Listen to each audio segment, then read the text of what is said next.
With the school leaving age now 18, children receiving their GCSE results this year, they will all be contemplating their next steps. A study from the Institute of the Motor Industry has highlighted that parents are not encouraging their children to work in the motor trade or consider apprenticeships. Joining us to shed more light on the opportunities available in the automotive sector is the Chief Executive of the Institute of the Motor Industry, Steve Nash. So, Steve, a very good afternoon to you. And a very good afternoon to you too. Good to be with you. Thanks for joining us today. What does the recent research by the independent motor industry explain about the stigma attached to trade industries? I think what it underlines, Huey, is the fact that for the last 20 years or so, we've seen successive governments basically pushing people down the route of A-levels university. So they've set an expectation that, if you don't go to university, you're somehow falling short. Now, actually, I'm delighted to say that all, the government but across all parties, there's a big sea change, and I think they're all recognising that it's one thing to produce a load of graduates, it's another thing to get them employed, and that having a balance so that there is more than one way to skin the cat. It's not just about going to university. There is an alternative vocational route too. That's very, very important. And as I said, the government, but all parties generally, are very strongly behind apprenticeships now and vocational training generally. So I think the fact that, actually your region is pretty representative of the national picture, slightly more strongly, actually, around about 70% of parents saying they wouldn't encourage their children to learn a trade. I think that's just reflecting, that 20 years of conditioning, really.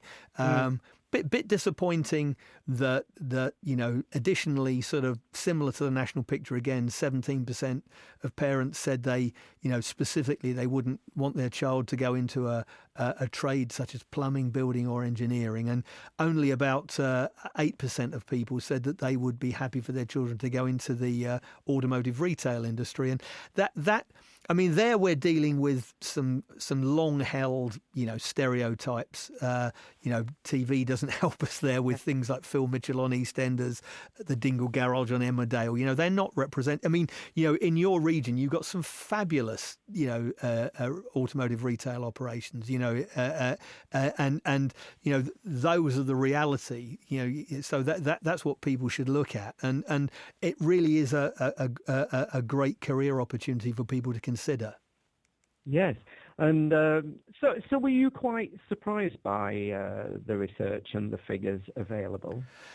Not really, because we're turning a big tanker here. I think that, I've had discussions with both current government and Labour, and I know that they're all universally behind encouraging more people to look down the apprenticeship route, and so I think but as I said, that's a different message to the one that the successive governments have been sending over the last couple of decades. So you can't expect that change overnight. But what I would say, what people have to take into account, by our calculations, somebody taking a motor vehicle apprenticeship today, by the time they're 25, will be £60,000 to £100,000 better off than somebody who's gone to university, and that doesn't even take into account the estimated £55,000 debt that a graduate would be saddled with.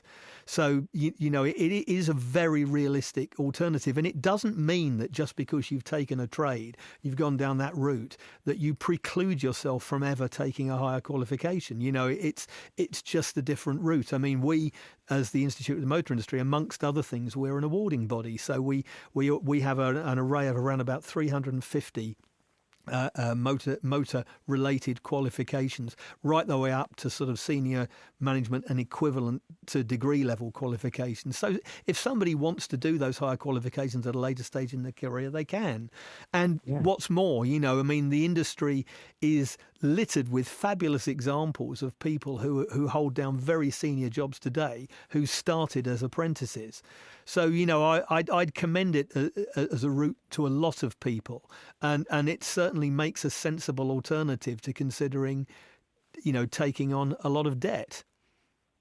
And I'm sure there's lots of people actually pricked up their ears with quite a lot of the things you were saying there, Steve. And for those who do not know what the automotive sector offers to young students, what is available?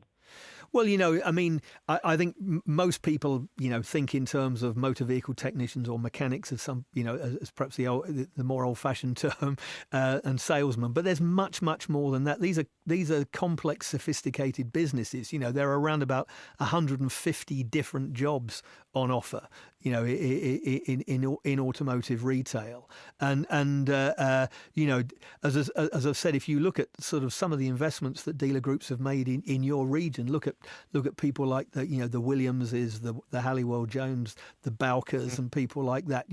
These are state of the art facilities that people are working in. This is not about being stuck down a pit and covered in oil. I mean, look, only very recently there's been much media coverage on things like autonomous vehicles, self-driving cars and so on.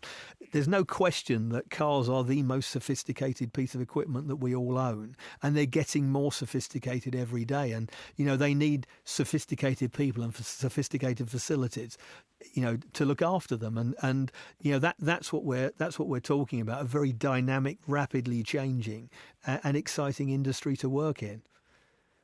And you've just explained also some of the benefits of apprenticeships. I mean, is it going to be on the rise, more apprenticeships within the automotive sector? Oh, without doubt. I mean, ours is a burgeoning sector. I mean, you'll have seen in the news, car sales are very strong.